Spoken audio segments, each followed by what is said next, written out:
एक बार फिर मैं आप सबकी मेजबान डॉक्टर शबनम आप लोगों के बीच हाजिर हुई हूँ। काशी कला कस्तूरी के सभी नाज़रीन का, सभी श्रोताओं को मैं आदाब पेश करती हूँ और नमस्कार करती हूँ। आज हमारे बीच डॉक्टर सुभाष चंद्र यादव जी, जो क्षेत्रीय पुरातत्व अधिकारी वाराणसी जोन है। सर, मैं आपका काशी कला कस्तूरी के इस फेसबुक पेज पर, इस मंच पर आपका स्वागत करती हूँ, अभिनंदन करती हूँ, खैर मकदम करती हूँ। जी, बहुत बहुत धन्यवाद आपका शबनम जी कि आपने एक बड़ी खूबसूरत सीरीज शुरू की है और उसमें मुझ जैसे अकिंचन को आपने मौका दिया, क्योंकि बहुत से वरिष्ठ विद्वान बनारस में पढ़े हुए हैं जो बहुत अच्छी जानकारी दे सकते हैं। तो आपने मुझे चुना, इसके लिए मैं आपका बहुत आभारी हूँ, शुक्रगुजार हूँ। जितनी मुझे जानकारी है मैं कोशिश करूंगा कि रामनगर के बारे में आपको और आपके माध्यम से जितने श्रोतागण जुड़ रहे हैं उन लोगों से थोड़ी सी हम बातचीत कर पाए। बहुत बहुत आभार।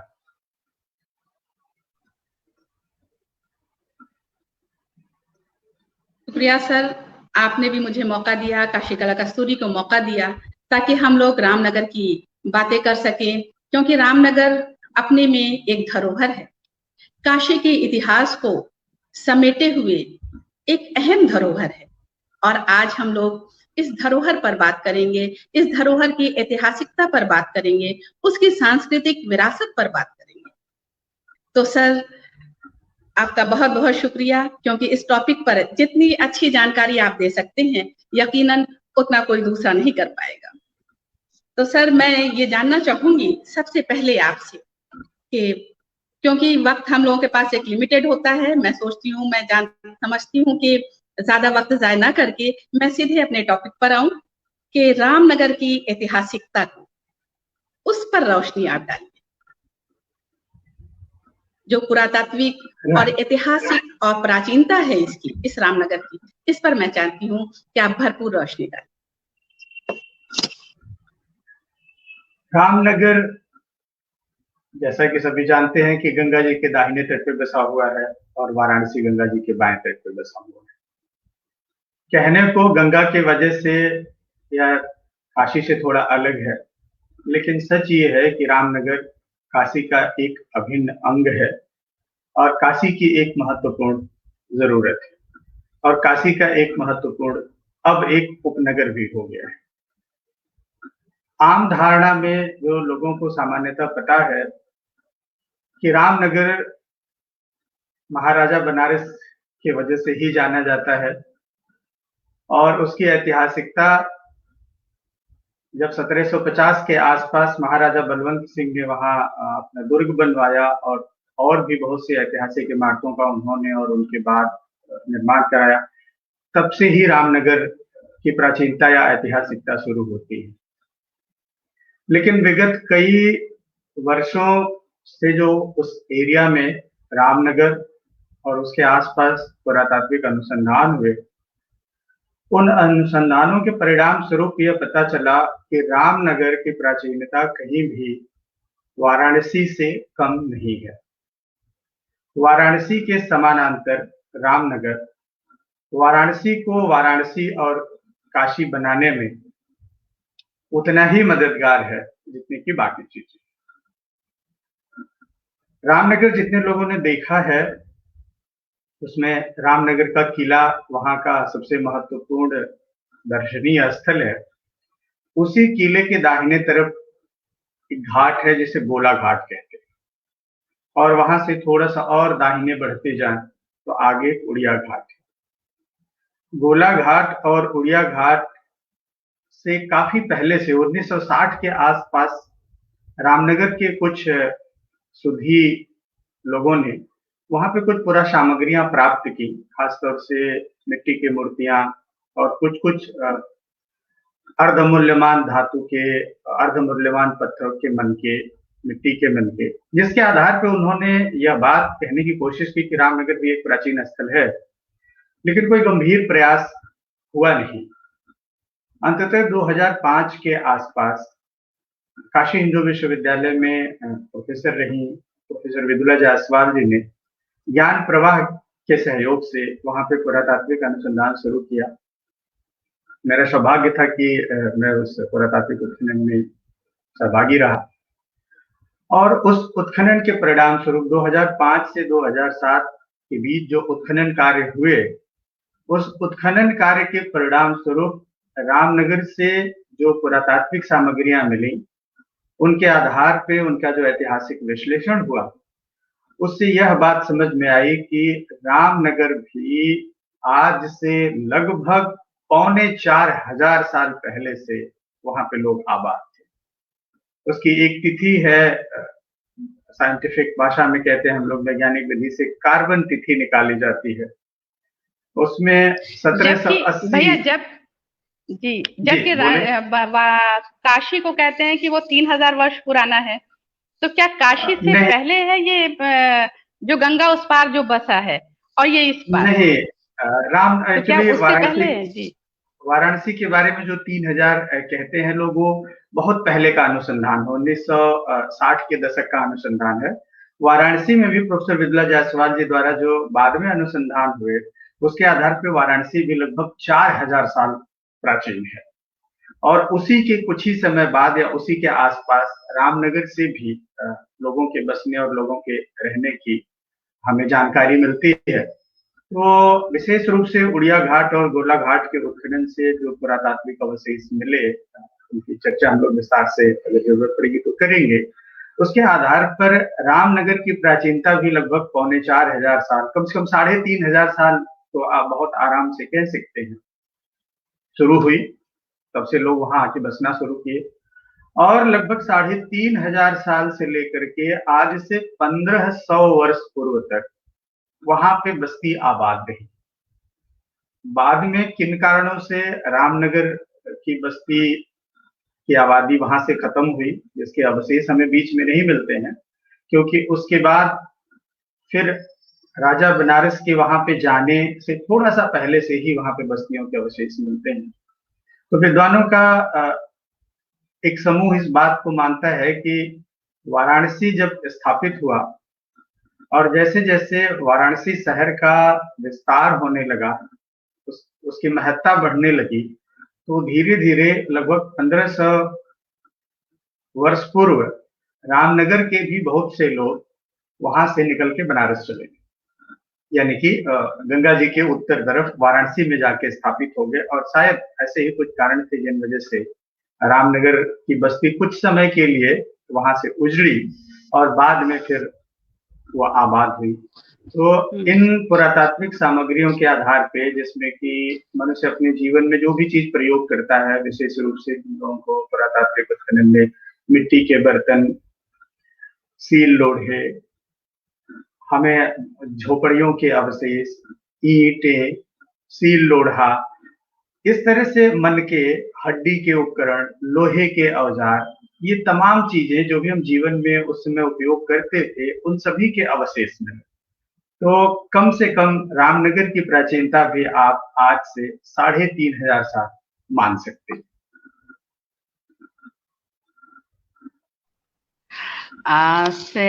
तो अब मुझे ये लग रहा है कि वाकई में कितना प्राचीन कि, और जैसा कि मैंने कहा कि ये काशी के इतिहास को समेटे हुए ये धरोहर है। तो आपसे सब चीजें नई जानकारी मिल रही है और गोला घाट और उसके आगे की जो ये घाट है उसके बारे में कि कितने प्राचीन है, किस तरह से बसे और क्या है।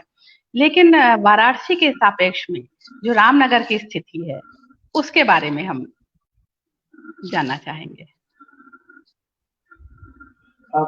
देखिए, ये बहुत मजेदार तथ्य है और बड़ा महत्वपूर्ण तथ्य है कि कोई भी शहर, उसकी महत्ता स्थापित होती है, उसको शहर बनने में बाकी बहुत से छोटे छोटे जो उपनगर हैं या अगल बगल की बस्तियां हैं, वो उसको सहयोग करती है। आज के वाराणसी को ले लीजिए, तो शहर की एक परिभाषा होती है कि शहर जो होता है उसमें रहने वाले लोग खाद्यान्न का उत्पादन नहीं करते। जो कल कारखाने होते हैं वो शहर के बाहर होते हैं। तो आज जो लोग शहर में रहते हैं उनको अगर रोज अपने उपयोग के लिए सब्जी चाहिए, दूध चाहिए, फल चाहिए, या ऐसी चीजें जो खेत से निकल के जाती हैं और 1-2 दिन से अधिक हम उनको स्टोर नहीं कर सकते। आज तो आप फ्रिज में रख सकती हैं, लेकिन आप कल्पना करिए 3500 साल पहले की, तो ये कितनी दूर ये बस्ती हो सकती है जो शहर के लोगों को इन चीजों की आपूर्ति करे। उस दृष्टि से अगर देखें, वाराणसी की इस महत्वपूर्ण स्थिति के लिए रामनगर एक बहुत ही आइडियल, बहुत ही आदर्श स्थल है। गंगा जी के दाहिने तट पर जो भी मिट्टी है, जो जमीन है, वो विंध्याचल की पर्वतमाला से आई हुई मिट्टी है, और गंगा जी के उत्तरी तट पर हिमालय की नदियों द्वारा या हिमालय से आई हुई सारे मिट्टियों से बना हुआ ये मैदान है।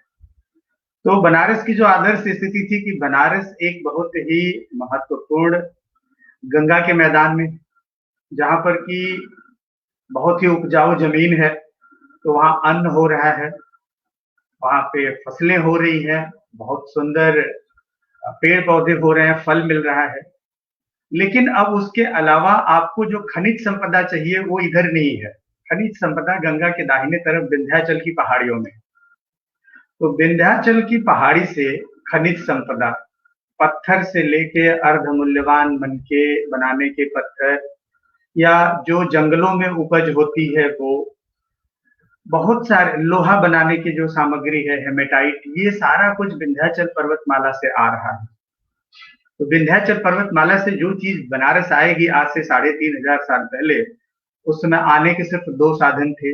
एक तो व्यक्ति पैदल आ सकता है और दूसरा नाव से आ सकता है। तो नाव से जितनी भी सामग्री आती थी वो आती थी चुनार के, चुनार से वो नाव में लादते थे और वहां से वो नाव से आते थे और शहर में उतार लेते थे। लेकिन जो दूसरा महत्वपूर्ण साधन है, थल मार्ग से आएंगे, तो उनके लिए सबसे उपयुक्त स्थल रामनगर। तो एक तरह से बनारस का एक पोर्ट था, जहां पर कि विंध्याचल की पर्वतमाला से, फिर बनारस के यानी गंगा के पूरब से, मगध के उधर से जो लोग भी आने वाले थे, फिर दक्षिण भारत भी एक रास्ता जाता है। बहुत मजेदार स्थिति ये है कि रामनगर को अगर प्राचीन पथ से आप जोड़े, तो बहुत से विद्वानों का मानना है कि गौतम बुद्ध भी जब बनारस आए तो इसी रास्ते से, क्योंकि जब आप मगध यानी राजगीर से चलेंगे तो अगर सीधे आज जो ग्रैंड ट्रंक रोड है अगर उससे आएंगे तो आपको कई नदियां पार करनी पड़ेगी। लेकिन अगर उससे थोड़ा सा दाहिने से हो जाए तो सोन नदी के ऊपर से चल के फिर सासाराम होते हुए मुंडेश्वरी देवी के दाहिने से आ जाते हैं अहरौरा। अहरौरा से एक रास्ता बनारस चला आता है जो आज है अदलहाट होते हुए, और फिर अहरौरा से आगे बढ़ते हुए हम मिर्जापुर, और मिर्जापुर से हम साउथ इंडिया चले जाते हैं, तमिलनाडु तक, आप कन्याकुमारी तक जा सकते हैं। तो एक तरह से रामनगर भी उन थल और जल दोनों मार्गों पर बड़ी महत्वपूर्ण स्थिति में था। तो काशी की जो आवश्यकता थी, उस आवश्यकता की आपूर्ति जितनी थल मार्ग से हो सकती थी वो रामनगर के बिना उधर से नहीं हो सकती थी।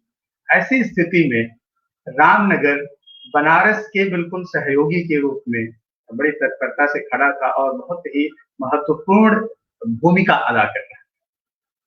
और हम लोगों को जो पुरातात्विक उत्खनन रामनगर में किया, वहां से पुराने आज से लगभग 3000 साल प्राचीन मिट्टी के बर्तन बनाने के अवशेष मिले। यानी बनारस शहर को जो मिट्टी के बर्तन मिल रहे थे उसमें से बहुत सारे बर्तन रामनगर में बन रहे थे। मिट्टी के मनके और जो अर्धमूल्यवान पत्थरों के मनके बन रहे थे वो भी रामनगर में बन रहे थे। तो रामनगर एक तरह से इन बहुत सी चीजों का एक कारखाना भी था जो बना करके वाराणसी शहर को सप्लाई कर रहा था। तो उस स्थिति में आप देखें तो वो बिल्कुल बनारस के एक महत्वपूर्ण सहयोगी के रूप में, बनारस के एक अभिन्न अंग के रूप में, एक उपनगर के रूप में उसके साथ बहुत ही महत्वपूर्ण रूप से विद्यमान था।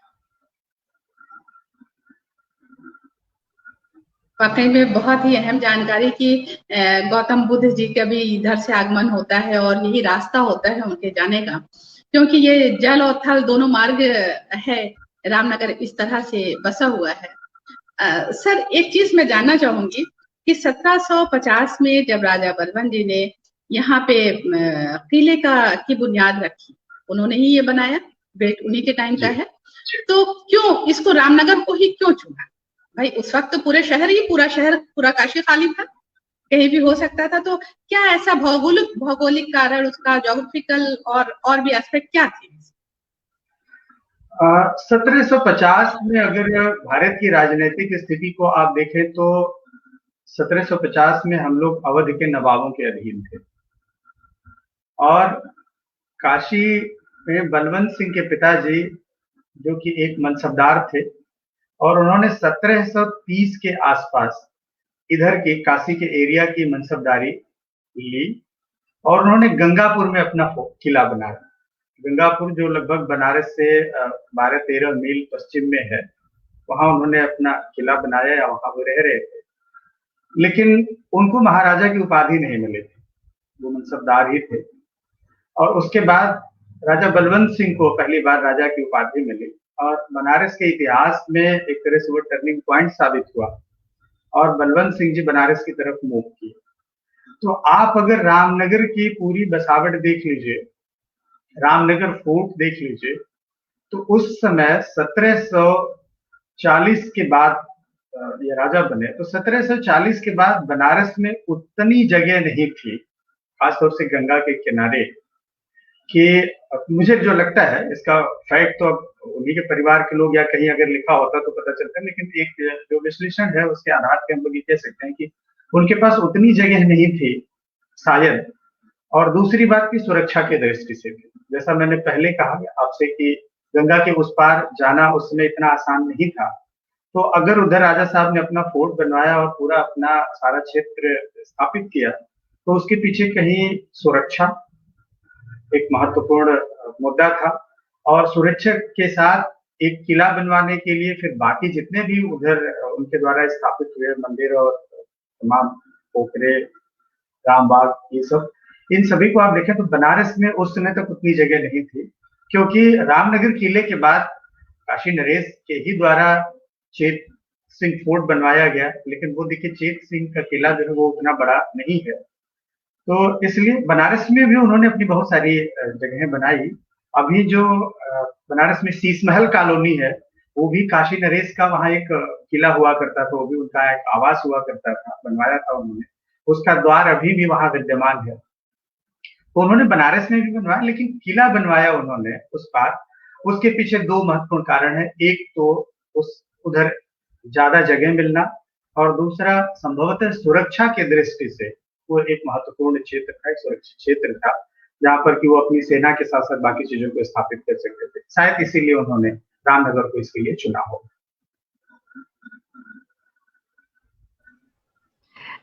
मैं अपने श्रोताओं को बताना चाहूंगी कि डॉक्टर सुभाष चंद्र यादव जी ने रामनगर पर बहुत वर्क किया है, बहुत काम किया है। जो अभी शायद जो किले के साइड में, दक्षिण साइड में यह है जो खुदाई हुई है, उसमें भी आप थे। और सबसे अहम चीज जो रामनगर ने प्रधानमंत्री दिया है भारत को, तो उनके भी घर को एक धरोहर के रूप में संजोने में डॉक्टर सुभाष यादव जी का बहुत अहम भूमिका रही है।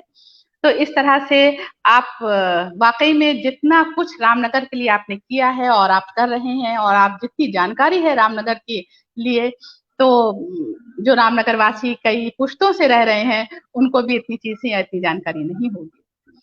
तो सर, तो इसके मतलब जो भौगोलिक स्थिति है रामनगर की, भौगोलिक स्थिति ये किस तरह से है, और सारी चीजें आप जैसा अभी बताया कि सारी चीजें जो है उधर से आ रही हैं, वो उधर शहर में जाने के लिए ये सबसे अच्छा रास्ता था, सबसे अच्छी जगह थी। तो मुझे लगता है ये दैट इज इम्पोर्टेंट थिंग कि जो उसकी भौगोलिक स्थिति के लिए बहुत अहम होगा इस बनारस शहर के लिए। उसमें एक और जो अध्ययन हुआ, हम लोग जब पुरातात्विक अनुसंधान कर रहे थे उसी के साथ कुछ जियोलॉजी के भी प्रोफेसर उसमें सम्मिलित थे। काशी हिंदू विश्वविद्यालय के प्रोफेसर यूके शुक्ला जी, लखनऊ विश्वविद्यालय के भी उनके गुरु प्रोफेसर आईबी सिंह जी। तो आप अगर रामनगर के किले से लेकर के और उसके दक्षिण तरफ लगभग उड़िया घाट तक के जगहों को देखें, तो गंगा में जो जल का स्तर होता है उससे वो लगभग 20 से 30 मीटर की ऊंचाई पे, आज जो जमीन का लेवल है वो लगभग 30 मीटर की ऊंचाई पे। और बनारस में चाहे जितनी बाढ़ आ जाए वो उसके 15 मीटर से ऊपर नहीं बढ़ती है। हम लोगों को जो पुरातात्विक अवशेष मिले वो ऊपरी लेवल से लगभग 10 मीटर नीचे तक मिले। यानी जब पहली बार आज से 3,500 साल पहले जो लोग आकर वहां बसे, उन्होंने बहुत लंबे समय तक इस बात का अनुसंधान किया था, इस चीज को ऑब्जर्व किया था कि गंगा का पानी चाहे जितना बढ़ जाए ये हमें डुबो नहीं सकता। तो एक जैसा मैंने बताया कि एक सुरक्षा, बाढ़ से भी सुरक्षा और उस नदी का उपयोग अपने आगमन के लिए, ये दोनों बिंदु बड़े महत्वपूर्ण थे। और तीसरी बात, महत्वपूर्ण रास्तों पे, उत्तर भारत के और दक्षिण भारत से जोड़ने वाले महत्वपूर्ण रास्ते पे रामनगर की मौजूदगी। उसके आगे विंध्याचल पर्वतमाला में जितनी भी खनिज संपदा है, जितने भी व्यापार हो रहे हैं, उसको भी उधर से ले आने की सुविधा। तो इन सारी चीजों को अगर जोड़ लें तो उनको लेकर के उस भौगोलिक, अपनी विशिष्ट भौगोलिक स्थिति के कारण रामनगर एक बहुत ही महत्वपूर्ण और बड़े खूबसूरत जगह पे था, जिस वजह से इसके विकास में काफी योगदान किया इसकी ज्योग्राफिकल कंडीशन। सर, रामनगर की कुछ ऐतिहासिक इमारतें हैं जो पर्यटकों को आकर्षित करती हैं और लोग आते हैं। मुझे लगता है पर्यटक भी अगर कोई काशी भ्रमण के लिए आता है तो रामनगर जरूर आता है, वो फोर्ट देखता है, दुर्गा मंदिर देखता है। तो इन सब चीजों को आप बताइए जरा, किस तरह से ऐतिहासिक जो इसकी इमारतें कब की हैं, क्या हैं, किस तरह से उसकी विशेषताएं हैं। जैसे दुर्गा मंदिर में जी, रामनगर में जो भी आता है वो रामनगर का किला जरूर देखता है, क्योंकि बनारस में 2 ही किले हैं एक तरह से अभी विद्यमान, एक चेत सिंह किला इस पार चेत सिंह घाट के पास और दूसरा आपका रामनगर फोर्ट। तो चूंकि राजा साहब ने रामनगर को ही अपना आशियाना बनाया, वह एक किला गंगा जी के किनारे बनाया, तो वो एक बेहद ही खूबसूरत इमारत है। उसके बारे में जितना भी कहा जाए कम है। वो एक तरह से काशीराज की कीर्ति पताका है। और आज जो रामनगर है, शायद रामनगर का जो किला है वो रामनगर की एक पहली पहचान है। तो वो 1750 के आसपास राजा बलवंत सिंह जी ने उस किले को बनवाया, और उसके बाद उनके जो बाद में लोग हुए उनके परिवार में, उन लोगों ने फिर, और राजा बलवंत सिंह के बाद चेत सिंह जी ने, जो आप जिस मंदिर की आप बात कर रही हैं सुमेरु मंदिर, मूल रूप से वो दुर्गा मंदिर है। उस मंदिर की पे आप जाएं तो बहुत खूबसूरत नक्काशियां आपको मिलेंगी, और वो अपने समय का एक बेहद खूबसूरत और मंदिर निर्माण की जो स्थापत्य कला है उसका एक बहुत ही उत्कृष्ट नमूना है। और उस मंदिर के निर्माण की जो शैली है उसको कहते हैं कि वो उड़ीसा के मंदिरों के निर्माण की जो शैली थी वो उनकी शैली पर बना हुआ मंदिर। और सबसे मजेदार बात यह है कि दुर्गा मंदिर है जो कि शाक्त हिंदू धर्म में जो शाक्त संप्रदाय है वो उसका प्रतिनिधित्व करती है। देवी जितनी है वो सब शाक्त संप्रदाय में आती है। दुर्गा मंदिर होने के बावजूद उस मंदिर के सभी दीवारों पे जो खूबसूरत नक्काशी है वो शैव और वैष्णव इन सभी पंथों के जितने भी देवी देवता और जितनी ही महत्वपूर्ण घटनाएं हो, चाहे समुद्र मंथन का दृश्य हो या कालिया नाग के दहन का दृश्य हो या गोपियों का वस्त्र उठा करके आप उस पे जाएं तो उसमें जितनी परंपराएं हैं उन परंपराओं के साथ साथ हमारी जितनी कहानियां हैं, महाकाव्यों में बहुत सी ऐसी कहानियां हैं, जैसे समुद्र मंथन का ही दृश्य है, समुद्र मंथन से जितने रत्न निकल रहे हैं उन सारे रत्नों को उसको उत्कीर्ण किया गया है। तो इस दृष्टि से अगर उस मंदिर को देखें तो चुनार के बलुआ पत्थरों से बना हुआ उड़ीसा के मंदिरों की शैली पर निर्मित हुआ दुर्गा मंदिर एक तरह से धार्मिक एकता का बहुत खूबसूरत नमूना होने के साथ साथ उत्कृष्ट कला शैली, उस समय के वस्त्रों को देखना हो, उस समय के आपको अगर जो हम लोग पहनते हैं अंगूठी से लेकर के नथिया तक जितने भी गहने देखना हो, इतनी खूबसूरत नक्काशी उस मंदिर में है। तो ये समझिए कि उस समय के धार्मिक जीवन से लेकर सामाजिक जनजीवन तक इन सभी विशेषताओं को उस मंदिर पे उकेरा गया है। और उसके सामने एक बहुत ही खूबसूरत पोखरा है जिसको राजा बलवंत सिंह जी ने बनाया था, वो राम बाग तालाब कहते हैं। उसके साथ ही लगा हुआ राम बाग है, एक बहुत ही विशाल बाग। वस्तुतः वो जो भी राम अपनी बाग, ऐतिहासिकता समेटे हुए है, वो भी अपना एक बिल्कुल इतिहास समेटे हुए है, जो पोखरा जी है और इस तरह से। जी। उसके बगल में जो राम बाग है, बेसिकली राम बाग जो है वो चार बाग, चार बाग है। चार बाग क्या होता है? चार बाग एक तरह से गार्डन जो हम लोग बनाते हैं, बगीचा बनाते हैं, बगीचे की एक स्टाइल है। और मुगल काल में ये चीज ज्यादा फेमस हुई, क्योंकि चार बाग जो गार्डन होता है उसकी एक विशेषता होती है कि उसमें चार द्वार होंगे। अगर कहीं गलती से चार द्वार नहीं भी बनता है तो वो स्टाइल वही होती है कि चारों तरफ बिल्कुल वो चौकोर हो, चार द्वार हो, और सभी द्वार से एक दूसरे को काटती हुई बिल्कुल प्लस की तरह से उसका बंटवारा होता है। सबसे मध्य में जहां दोनों रास्ते मिलते हैं वहां पे या तो बारादरी होती है, या कभी कभी किसी के मकबरे बन जाते हैं, नहीं तो बहुत खूबसूरत बारादरी, फव्वारे, ये सब होते हैं। और फिर उसके जो चारों खाने बनते हैं, उन चारों खानों में अलग अलग तरह के पेड़ पौधे, फूल, पत्तियां, ये सब लगाया जाता है। तो उस स्टाइल को चार बाग कहते हैं। तो जैसे लखनऊ में चार बाग रेलवे स्टेशन है, संभवतः वहां कभी चार बाग रहा होगा और बाद में रेलवे बन गया। तो ये बनारस में एक तरह से चार बाग स्टाइल के बाग का एक बड़ा ही ऐतिहासिक और खूबसूरत नमूना राम बाग है। हालांकि अभी वो बहुत अच्छी स्थिति में नहीं है, लेकिन थोड़ा विद्यमान है। तो एक बड़ी ऐतिहासिक इमारत है।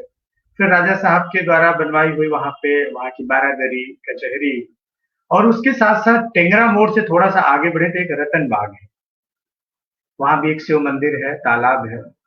और फिर अदलपुरा की तरफ बढ़े तो राजा साहब के द्वारा बनवाया हुआ उस एरिया में बहुत सारे नौगढ़ दुर्ग, ऐसे बहुत से, चकिया का दुर्ग, ये सब बहुत सी इमारतें हैं। लेकिन रामनगर में अकेले कम से कम आपको देखना हो तो रामनगर का किला, सुमेरु मंदिर, रामबाग तालाब, वो रामबाग, और कम से कम रतन मंदिर तक तो आप जा सकते हैं, उनको देख सकते हैं। और उसके साथ साथ भारत के द्वितीय प्रधानमंत्री लाल बहादुर शास्त्री जी की का जो पैतृक आवास है, वो भी अब एक स्मृति संग्रहालय के रूप में हम लोगों ने उसको विकसित किया है, तो आप उसको भी देख सकते हैं।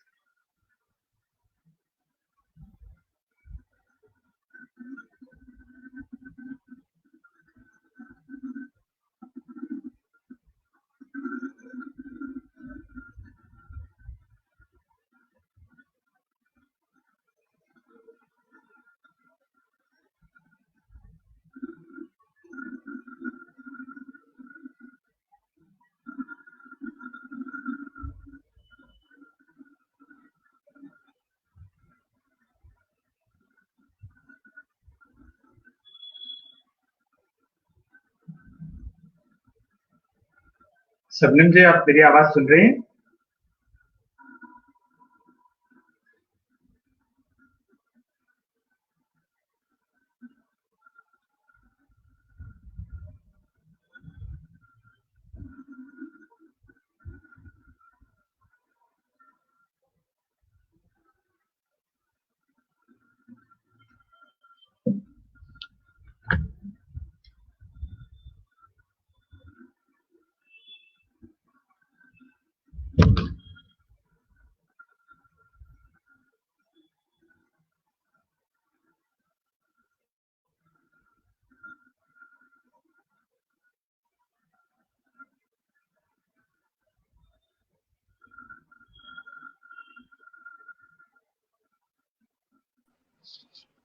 हाँ हेलो।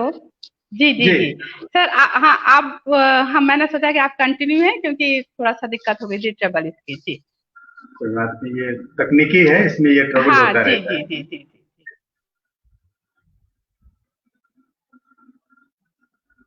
ये ऐतिहासिक स्मारकों के बारे में हमने बताया। अब आप आगे आपका अगर कुछ और क्वेश्चन हो के बारे में आप। बताया। आमतौर पर हम लोग ये करते हैं कि दुर्गा मंदिर के बारे में जैसे आपने बताया कि हम लोग आमतौर पर जाते हैं दुर्गा मंदिर देखते हैं, ये लगता है कि हाँ बहुत अच्छी नक्काशी है, बहुत खूबसूरत है।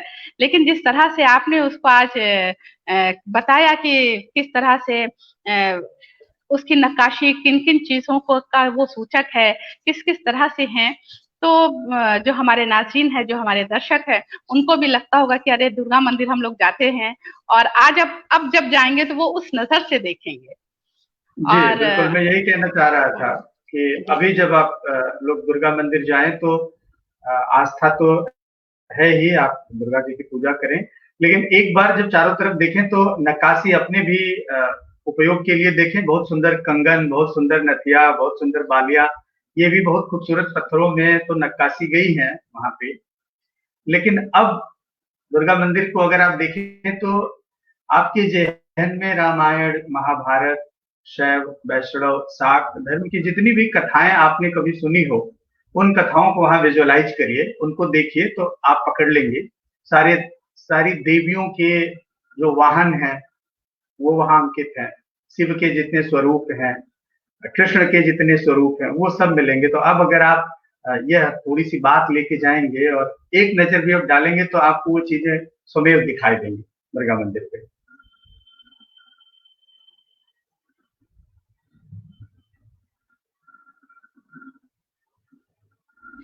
अभी अभी भी जो रामनगर के जो हस्तशिल्प हैं, जो काम हो रहे हैं, उसके बारे में अभी भी तो इस तरह की चीजें बन रही हैं जो बहुत यूनिक हैं। जी, इधर कुछ समय से क्योंकि जैसा मैंने आपको पहले बताया कि हम लोगों को पुरातात्विक उत्खनन में तमाम ऐसी सामग्री मिली, विशेष रूप से जो हम लोग माला पहनते हैं, उनकी जो गुड़िया बनती है, उन्हें मनका कहते हैं।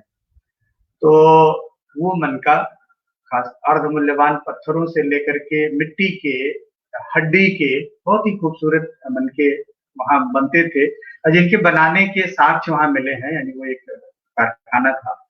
लेकिन अब आज से 1500 साल पहले अगर वो बस्ती कभी उजड़ी होगी या बनारस की तरफ या इधर उधर शिफ्ट हुई होगी, तो उस परंपरा में लोग आज हैं कि नहीं ये कह पाना थोड़ा मुश्किल है। लेकिन रामनगर एक बार फिर अपनी पुरानी परंपरा को समेटे हुए पत्थर के बहुत अच्छे कलाकृतियां वहां बन रही हैं, और बहुत अच्छे अच्छे कलाकार हैं वहां पे, जिन्होंने एक बड़ी फेमस है वो हाथी के अंदर हाथी के अंदर हाथी, या इस तरह के जितनी पत्थर की नक्काशियों में बहुत से जी कलाकृतियां हैं, बिल्कुल उनके बिल्कुल, उदाहरण हाथी है। के अंदर, हाँ जी। फिर आपके यहाँ साड़ियों का भी अब वहाँ काफी उत्पादन हो रहा है, खासतौर से भीटी और वो जो इलाका है, एक तरह से वो हस्तशिल्प जी के हब के रूप में जाना जा रहा है। तो कहीं ना कहीं लगता है कि उस फिजा में, उस मिट्टी में उन परंपराओं की खुशबू और उन परंपराओं की आत्मा दफन रहती है। हाँ जब हाँ जी कभी जब कभी वैसा अनुकूल वातावरण मिलता है तो वो फिर से उभर जाती है। तो रामनगर आज फिर एक बार हस्तशिल्प के क्षेत्र में बहुत ही अच्छा काम रामनगर में हो रहा है। वहाँ के बहुत अच्छे शिल्पी हैं जो भारत सरकार से लेकर प्रदेश सरकार तक से सम्मानित हो चुके हैं, और अपनी बड़ी महत्वपूर्ण भूमिका वो अदा कर रहे हैं, और बनारस के हस्तशिल्प में उनका एक महत्वपूर्ण योगदान है। तो उस परंपरा को रामनगर एक बार फिर से समेटे हुए। सर, अब मैं चाहती हूँ कि हम लोग थोड़ा किले के अंदर दुर्ग में प्रवेश करें।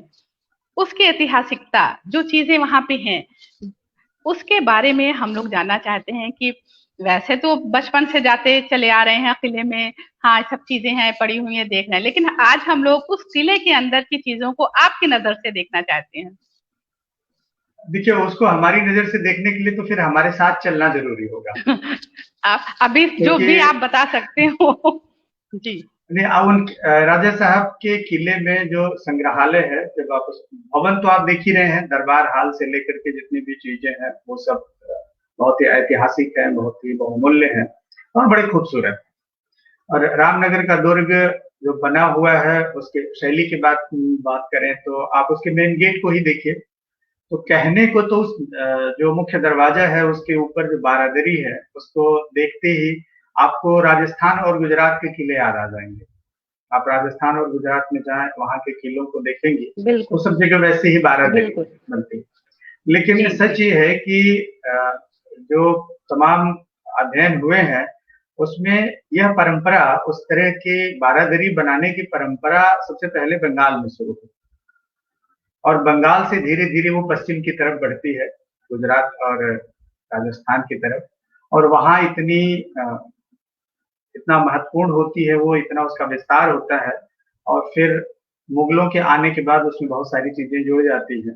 तो किले में आप देखेंगे तो उस तरह के बारादरी, गुंबद, बड़ी विशाल इमारतें, खूबसूरत नक्काशी, ये सब तो है।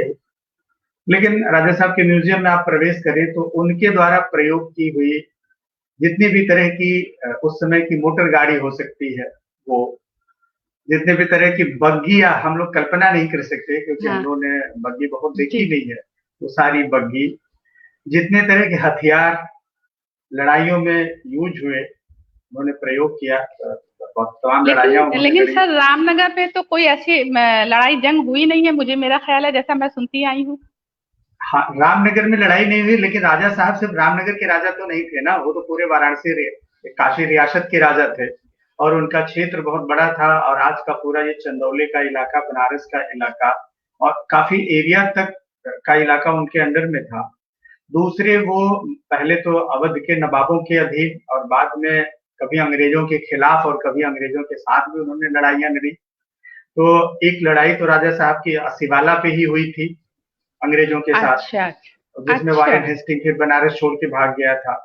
फिर और बाद सर में जैसा कि हाँ जी। जी सर जी मुझे बताएं। जैसा कि मुझे मालूम है कि लोग कहते हैं कि रामनगर के राजा ने कभी जंग नहीं की है, तो जैसे अब आज आपसे पता चल रहा है कि नहीं, कुछ नहीं, रामनगर लड़ाइयाँ के हुई राजा ने हैं, जंग कई हुई जंग हैं। की है, बहुत कई जंग उन्होंने लड़ी है। अब वो जंग एक दो दिन की जंग हुआ करती थी, क्योंकि तब तलवारों के साथ साथ बंदूकें भी आ गई थी। तो कोई चूंकि वो सम्राट नहीं थे, एक रियासत के राजा थे, तो उनके ऊपर जो बैठा था, शुरू में अवध के नवाब और बाद में ब्रिटिशर्स, तो कभी उनके खिलाफ और कभी उनके साथ, विरोधियों के साथ उनको लड़ना पड़ा। और बहुत सारे जंग में काशी नरेश ने भाग लिया, जिसमें बिहार की जंग से लेकर के, और सिवाला पे जंग हुई थी, अभी उसके अवशेष वहां मौजूद है। पीएसआई ने उसको प्रोटेक्ट कर रखा है, चेत सिंह किला के पश्चिम तरफ। तो उन उन जंग में जितनी भी तरह के भाले, बंदूक, पिस्तौल, ये सारी चीजें यूज हुई है, वो भी उस किले में है। बहुत खूबसूरत घड़ी है, राजा साहब के जितने वस्त्र हो सकते थे, वो सब चीजें, उनके द्वारा प्रयोग की हुई सामग्री उस किले में बहुत ही बहुमूल्य संपदा है, जो उनके संग्रहालय में है। थोड़ा सा उसके रख रखाव की एक बेहतर आवश्यकता है। तो कभी जाए तो उस दृष्टि से देखें, जंग उन्होंने लड़ी है और जी कुछ जी। हथियार है उनके संरक्षण। अच्छा, दूसरे राजाओं के और बादशाहों की भी कुछ हथियार यहाँ पे हैं, जैसा कि मैं सुनती आई हूँ अभी तक। जी देखिए, ऐसा होता है कि ये हथियार का आदान प्रदान बड़ा महत्वपूर्ण होता है और बहुत ही सम्मानजनक होता है। आज हम लोग गिफ्ट देते हैं सभी को, तो एक राजा के लिए सबसे सम्मान और सबसे गौरव की बात सिर्फ दो चीजें हुआ करती थी। एक तो हथियार और दूसरी पगड़ी, यानी उसको जो हम लोग कहते हैं ऊपर जी सर पे पहनते जी हैं, वो जी जी। पगड़ी या हाँ हाँ हाँ जी जी मुकुट जी। जो भी कह लें। तो हाँ हाँ सभी, तो कभी ये दोस्ती का भी प्रतीक था, यह सम्मान जी का भी प्रतीक था। तो जब भी जिन राजाओं के साथ इसमें दोनों तरह की चीजें आती हैं, जब लड़ाइयां होती हैं, तो आप जब जब जब आप जंग किसी से जीतते हैं, तो भी उसकी ऐसी चीजें आप ले आते हैं। एक छोटा सा उदाहरण आप देखिए, अभी क्रिकेट का खेल होता है, तो विजेता टीम सबसे पहले स्टंप उखाड़ लेती है, गेंद ले लेती है।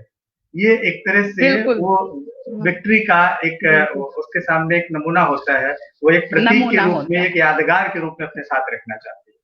तो है। जब जी कोई जी राजा किसी को हराता है, तो उसके हथियार वो अपने साथ यादगार के रूप में लाने की कोशिश करता है। और जब कभी संधि होती है, तब भी बेहतर हथियार दिए जाते हैं। भारत में और दुनिया में ये परंपरा है कि सभी लोगों ने अपने सीनियर राजाओं को बहुत सुंदर सुंदर हथियार, तलवारें, ये सब गिफ्ट किया है। तो इस परंपरा में उनके यहाँ दोस्ती के प्रतीक में जितने हथियार मिले हैं, वो सब भी हो सकते हैं, या उन्होंने अगर जीता है तो वो भी हो सकते हैं। तो इस तरीके से दूसरे लोगों के हथियार भी संग्रह में आना स्वाभाविक है। आ, सर अब मैं आती हूँ शास्त्री जी के घर की तरफ, जो एक धरोहर के रूप में आप लोगों ने उसको संजोया है, और जी अभी भी उसमें आप लोग लगे हुए हैं कि किस तरह से उसको एक पर्यटक पर्यटक आते भी हैं, देखते हैं उस घर को भी, तो उसमें अभी तक क्या हुआ है और क्या क्या और आप लोगों के प्लान हैं, क्या क्या और चीजें करना चाहते हैं, ताकि जो लोग जाना चाहते हैं, जो जाएंगे रामनगर, अब इस दृष्टि से देखेंगे कि अच्छा ये शास्त्री जी का है और इसमें इस तरह की चीजें हुई हैं। तो उन कामों के बारे में आप थोड़ा बताइए।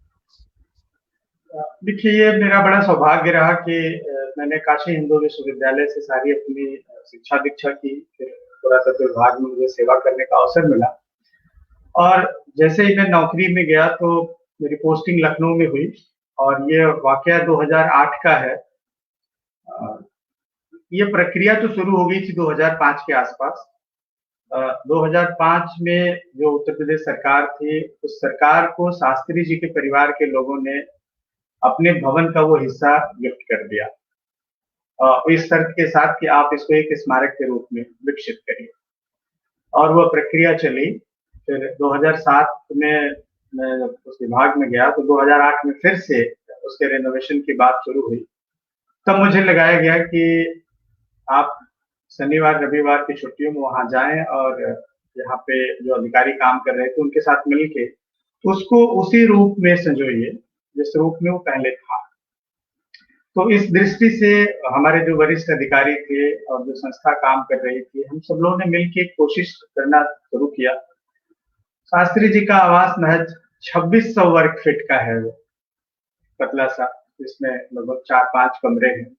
उसमें जो सबसे प्राचीन भाग था, जिसमें लाल बहादुर शास्त्री जी, आदरणीय ललिता शास्त्री जी को शादी करके ले आए थे और रहते थे, वो बिल्कुल मिट्टी और खपरेल का बना हुआ था, जो लगभग लगभग ध्वस्त हो चुका।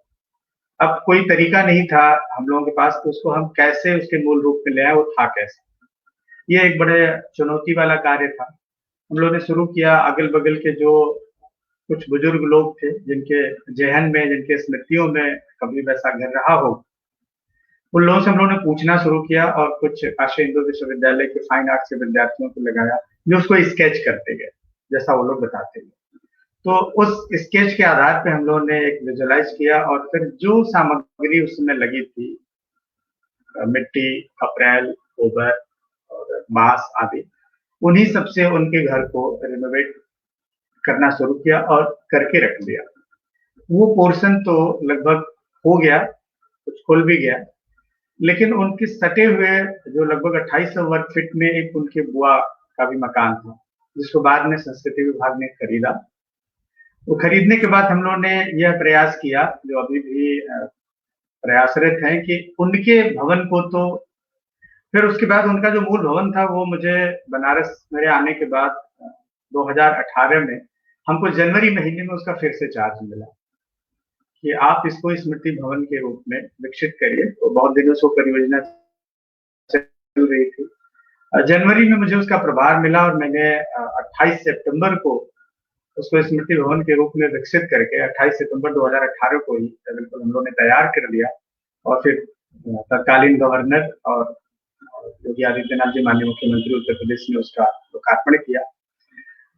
शास्त्री जी के आवास को सबको देखना इसलिए जरूरी है कि आज जिस दौर में हम लोग जी रहे हैं और जिस भौतिकतावादी युग में जी रहे हैं, जिन चीजों के पीछे भाग रहे हैं, उनकी पूरी जीवन यात्रा है उस घर में।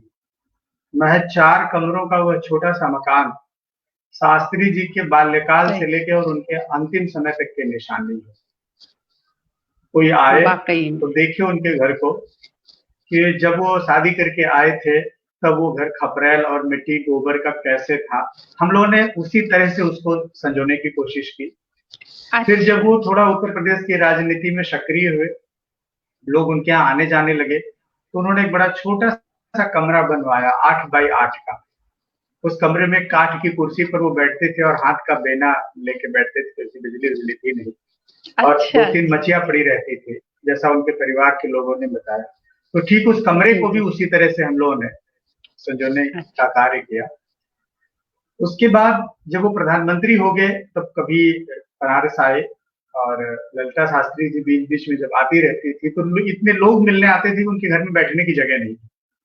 तब ललिता शास्त्री जी ने एक बड़ा कमरा बनवाया, और वो भी सिर्फ पटिया से और मोजाइक लगवा के। सोचिए कि भारत का एक प्रधानमंत्री जिसका पटिया का एक मकान बन रहा है, और वो भी बहुत बड़ा नहीं, मुश्किल से 20 बाई 10 का वो कमरा होगा, जिसको अभी हम लोगों ने एक पिक्चर गैलरी के रूप में विकसित किया।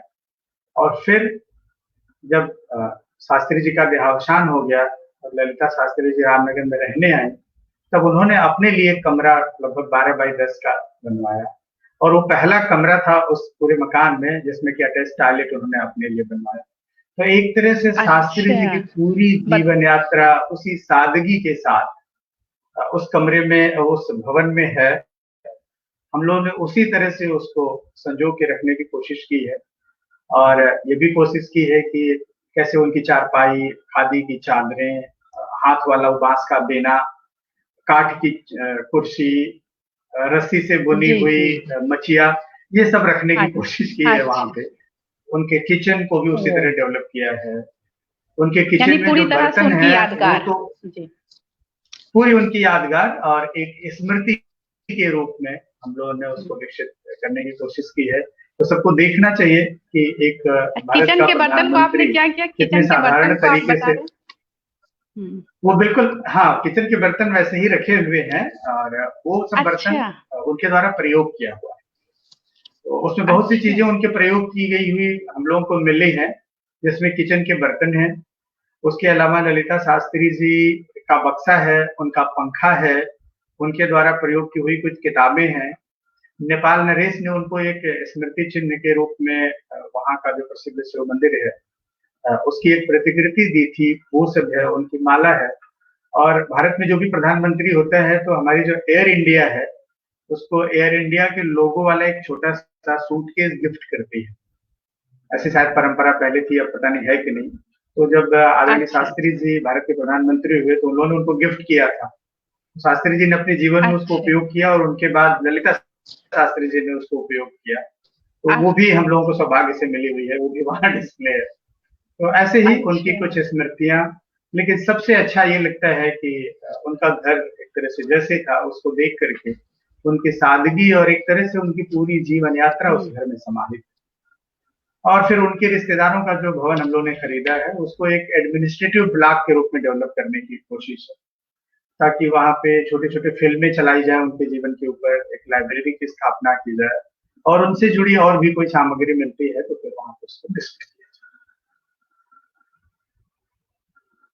वाकई में एक प्रधानमंत्री की पत्नी यहाँ पे आती हैं और उसके बाद वो अपने प्रधानमंत्री काल में भी उन्होंने अपने घर को नहीं बनाया, घर को नहीं संजोया और उनके डेथ के बाद आती हैं और फिर एक कमरा बनवाती हैं, उसमें रहती हैं और हाथ के पंखे को झलती हैं। तो वाकई में ये हम लोग के जिंदगी में भी ये अब व्यवहारिक रूप में भी उतारने वाली चीज है कि देखिए किस तरह से ईमानदारी के साथ उन्होंने अपनी जिंदगी पूरी गुजारी वाकई में।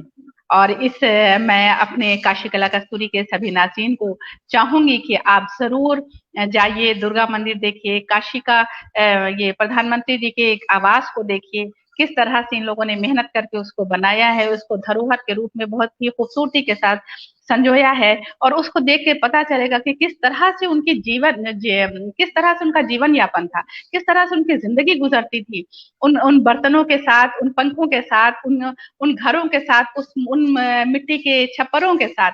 वाकई में देखने की चीजें हैं। सर, एक हमारे मुंसिफ अंसारी करके एक व्यूअर्स हैं, उन्होंने लिखा है कि संग्रहालय के अंदर विंटेज कारें भी हैं, उसके बारे में कुछ बताएं, क्योंकि वो समय तो पालकी का समय था। ये कारें कहाँ से आई, ब्रिटिश सरकार ने उपहार दिया या इतिहास? ब्रिटिश सरकार को बाहर, देखिए विंटेज, यहाँ तो पालकी का समय था लेकिन पालकी के साथ दुनिया में कारें भी चल रही थी और विंटेज कारें विदेशों में बहुत चल रही थी। और भारत में जो लोग सक्षम थे, जितने भी राजे महाराजे और बड़े लोग, उन सभी लोगों के पास विंटेज कारें थे। तो वो राजा साहब कारों के बड़े शौकीन भी थे, तो उन्होंने अपने समय में वो सारी कारें खरीदी हैं। और आप अगर उस समय के गुजरात और खासतौर से राजस्थान के किलों में जाएं तो सारे जो राजा साहब लोग हैं उन लोगों के यहाँ बहुत भी, उनके पास भी बहुत सी विंटेज कारें हैं, तो वो उन्होंने खरीदा है। पालकी थी, पालकी ठीक है, लेकिन ये कहाँ मना था कि राजा साहब के पास अगर कार खरीदने की क्षमता है तो कार नहीं खरीदेंगे, उन्होंने सारी कारें खरीदी। कहा कि गिफ्ट मिला है या अंग्रेजों ने दिया है या खुद खरीदा है, उसका इतिहास जानना चाह रहे थे। मुझे लगता है कि अब वो मैक्सिमम उन्होंने खरीदा है, एक आध गिफ्ट भी मिल सकती है क्योंकि उसका डिटेल नहीं है वहां पे कि कौन सी गिफ्ट मिली है और कौन सा उन्होंने खरीदा है। कुछ गिफ्ट भी मिल सकती है लेकिन उसकी संभावना थोड़ी कम ही है। ज्यादातर संभावना है क्योंकि जो हमें पता है थोड़ी बातचीत से कि कारों के शौकीन भी थे, तो उन्होंने कारें मैक्सिमम खरीदी। सर कुछ और जानकारियां जो हम लोग मैं नहीं पूछ पा रही हूँ, मुझे नहीं मालूम है, अगर कुछ अहम कोई ऐसी बातें हों, कोई ऐसे नुक्ते हों तो आप जरूर बताइए मुझे, फिर उसके बाद हम लोग अपनी बातें खत्म करेंगे। लगभग सारी बातें तो हम लोगों ने क्योंकि करी डाली, क्योंकि रामनगर को जैसा मैंने पहले ही कहा कि रामनगर जो भी जाता है या सुनता है तो वो राजा साहब से को रिलेट करके रामनगर को काशी नरेश से शुरू करके और वहीं पे खत्म कर देता है। जी जी जी जी। लेकिन आप समझे कि काशी का रामनगर काशी का एक अभिन्न अंग है और काशी की जिस तरह से विशिष्ट भौगोलिक स्थिति है उसी तरह की विशिष्ट भौगोलिक स्थिति ने रामनगर को भी विकसित करने में मदद की। रामनगर में कितनी ऐतिहासिक घटनाएं घटी सिर्फ गंगा के उस किनारे होने की वजह से बहुत सी ऐसी बातें हो सकती हैं जो जहन में नहीं है या वो कहीं उनका दस्तावेज नहीं बन पाया। लेकिन जो सबसे महत्वपूर्ण बात हम लोगों को दिखाई देती है, जैसे मैंने पहले कहा कि कुछ विद्वानों का मानना है कि गौतम बुद्ध भी हो सकता है रामनगर के रास्ते ही बनारस आए हैं। उसमें हम लोग जिक्र कर रहे थे एक रास्ते का। वो रास्ता जब मगध से चलते हैं तो सासाराम होते हुए, मुंडेश्वरी होते हुए अहरौरा आ जाते हैं और अहरौरा से एक रास्ता दक्षिण भारत की तरफ मिर्जापुर होते हुए चला जाता है और दूसरा रास्ता बनारस की तरफ चला। अहरौरा एक ऐसी जगह है जहां अहरौरा पहाड़ी पर, जहां भंडारी देवी का मंदिर है, वहीं पे एक अशोक का लिखवाया हुआ आज से 2300 साल पुराना अभिलेख है, जिस अभिलेख से ही एक तरह से भारतीय इतिहास की एक बड़ी पुख्ता जानकारी मिलती है गौतम बुद्ध के महापरिनिर्वाण की। और ये बहुत सामान्य मान्यता है कि अशोक ने ऐसे अभिलेख वहीं लिखवाए जो बड़ी महत्वपूर्ण जगह हुआ करती थी, या लगभग एक चौराहा हुआ करता था जहाँ बहुत लोगों का आवागमन होता था और बौद्ध धर्म की दृष्टि से या गौतम बुद्ध की दृष्टि से वो बहुत महत्वपूर्ण था। तो उस दृष्टि से अगर देखते हैं तो ये संभावना बनती है कि चूंकि यह रास्ता ऐसा है कि जब कभी अगर मगध से कोई सेना चलती है और उसको दिल्ली जाना है तो आज के वो ग्रांड ट्रंक रोड से चलेगी तो उसको गंगा को ही कई बार पार करना पड़ेगा, कम से कम 3 बार। पहले वो मगध से चलेगी तो सोन पार करेगी, उसके बाद बनारस में गंगा पार करेगी, फिर इलाहाबाद में गंगा पार करेगी, फिर कानपुर में गंगा पार करेगी। तो आज से 2500 साल 3000 साल पहले गंगा को इतनी बार पार करना संभव नहीं था। लेकिन वो जरा सा वहीं से दक्षिण हो जाए, सोन के ऊपर से होते हुए, और जो रास्ता मैंने बताया सासाराम मुंडेश्वरी होते हुए अगर वो अहरौरा आ जाए और अहरौरा से चुनार होते हुए चुनार के सीधे निकल जाए तो गंगा के दाहिने से, यमुना के दाहिने से सीधे बुंदेलखंड होते हुए दिल्ली और दिल्ली से और आगे, और फिर दाहिने मुड़ सकते हैं तो सीधे दक्षिण भारत, कोई नदी नहीं पार करनी पड़ेगी। तो एक यह रास्ता जो था वो बड़ा महत्वपूर्ण सैनिक पथ था और व्यापारिक पथ था। गौतम बुद्ध को जब ज्ञान प्राप्त हुआ बोध गया में, बहुत संभावना है कि वो व्यापारियों के साथ ही चले होंगे, क्योंकि उनको तो रास्ता पता नहीं था कि बनारस जाने का रास्ता क्या है, भले बनारस की ख्याति उन्होंने सुन रखी हो। तो ये संभावना व्यक्त की जाती है कि किसी कारवां के साथ गौतम बुद्ध भी इसी रास्ते से चल के आए होंगे, और हो सकता है कि उन्होंने रामनगर पोर्ट से ही नाव पकड़ी हो और राजघाट में उतरे हो। तो इन दृष्टियों से भी अगर आप रामनगर को देखें, फिर रामनगर की चारों तरफ बहुत से ऐसे गांव हैं जहाँ पे हम लोगों ने बाद में सर्वे किया तो वहां पे भी हमको पुरातात्विक विरासत मिली, जहाँ पे लगभग आज से 1500 साल से लेकर के और लगभग 1000-1200 साल तक के पुरातात्विक अवशेष हैं। यानी उधर आसपास बस्तियां बसती रही।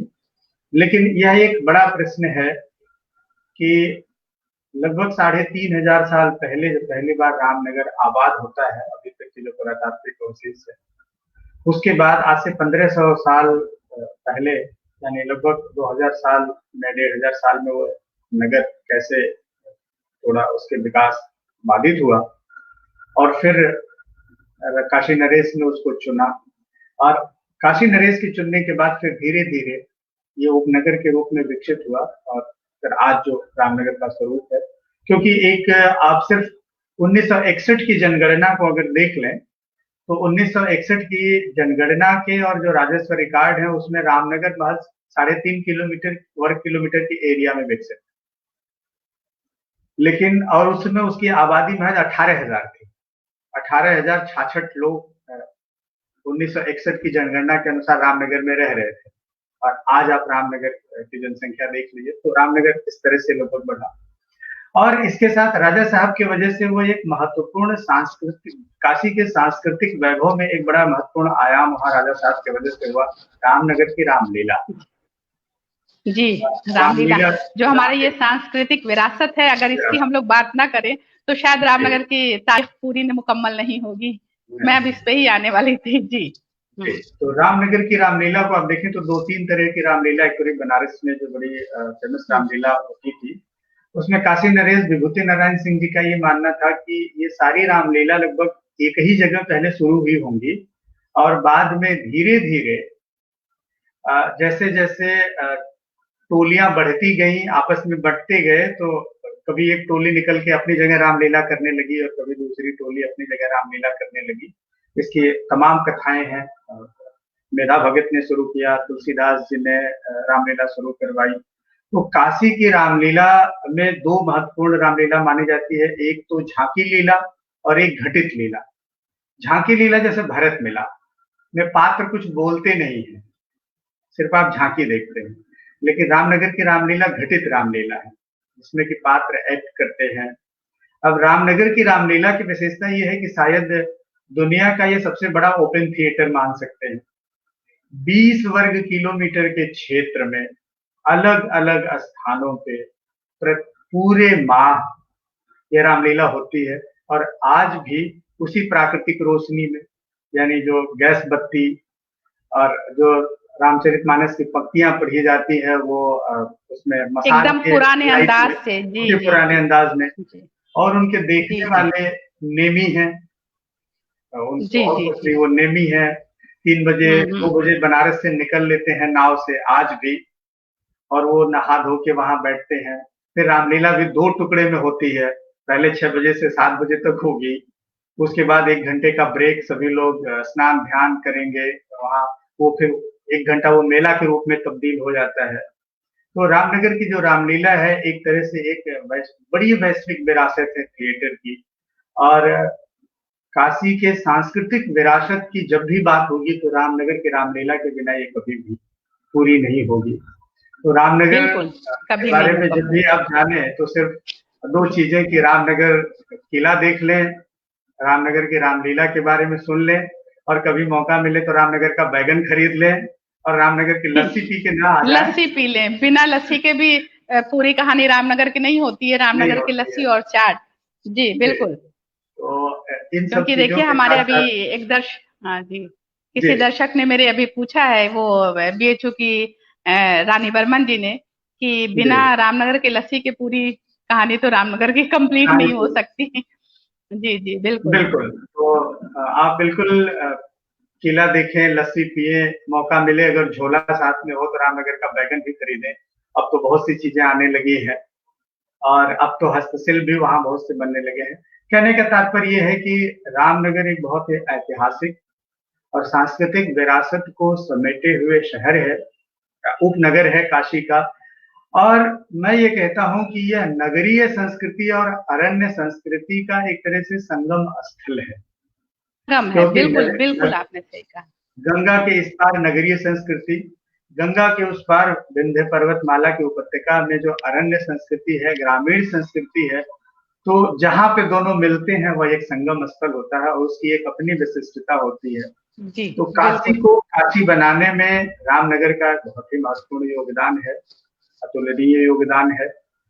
काशी का वो अभिन्न अंग है, अरण्य और नगरीय संस्कृति का एक केंद्र है, और काशी के सांस्कृतिक विरासत, काशी के ऐतिहासिक गौरव की जब भी बात होगी तो आप काशी नरेश, भारत के द्वितीय प्रधानमंत्री लाल बहादुर शास्त्री जी, वहाँ के हस्तशिल्प और सबसे बड़ी बात वहाँ की पुरातात्विक विरासत को कभी नजरअंदाज नहीं कर सकते। इसलिए आप गौरव कर सकते हैं कि आप काशी के उपनगर में भी बिल्कुल काशी की तरह ही विराजमान है। काशी की तरह से, बिल्कुल बिल्कुल। और अब तो जो ये पुल बन जाने से तो वो बिल्कुल एक हो चुका है, और अब आने जाने वालों को भी दिक्कतें नहीं है। देखिए, और पुल ने तो वरना बस आपके पुल ने तो एक बस आवागमन का एक सेतु बना, लेकिन हृदय का सेतु तो कभी नहीं टूटा। तो जो सांस्कृतिक विरासत है, ऐतिहासिक विरासत है, वो हृदय बिल्कुल का आपने कहा, बिल्कुल सही कहा कि ये एक साथ से ये बनारस काशी की सांस्कृतिक नगर की नगरी है, ये रामनगर सांस्कृतिक नगरी है। और हमारे हमारे सीने में जो दो टुकड़े होते हैं, बीच से धमनियां बहती हैं, तो गंगा उसकी धमनी है और दोनों तरफ आपके दो पार्ट है। क्या क्या खूबसूरत बात आपने की, और कितनी खूबसूरती से उस चीज को आपने बयान कर दिया। और बहुत अहम चीज का जो हमारे जिस्म का बहुत अहम हिस्सा हार्ट होता है, दिल होता है, उसको आपने ये दिखाया है कि ये दो दिल के ये दो हिस्से हैं और ये बीच में धमनी है, सिर्फ उसी का फर्क है। वरना ये लगता है कि नहीं, वो रामनगर एकदम आइसोलेट हो चुका है, ये इतनी दूर है, नहीं, बल्कि आप उसको सांस्कृतिक नगरी के तौर पे आप देखिए कि एक धरोहर काशी का कि असीम एक इतिहास को समेटे हुए है वाकई में। तो इस तरह से आप बहुत ही अच्छी और बहुत ही जानकारी कि मुझे नहीं लगता कि मुझे भी इतनी थी रामनगर की के लिए के बारे में। इसलिए मुझे लगता था कि मैं आपने यहाँ इतना काम किया है तो मैं आपसे ही रामनगर की जो ऐतिहासिकता है, जो एक सांस्कृतिक विरासत है, उसके बारे में हम बात करें, चर्चा करें।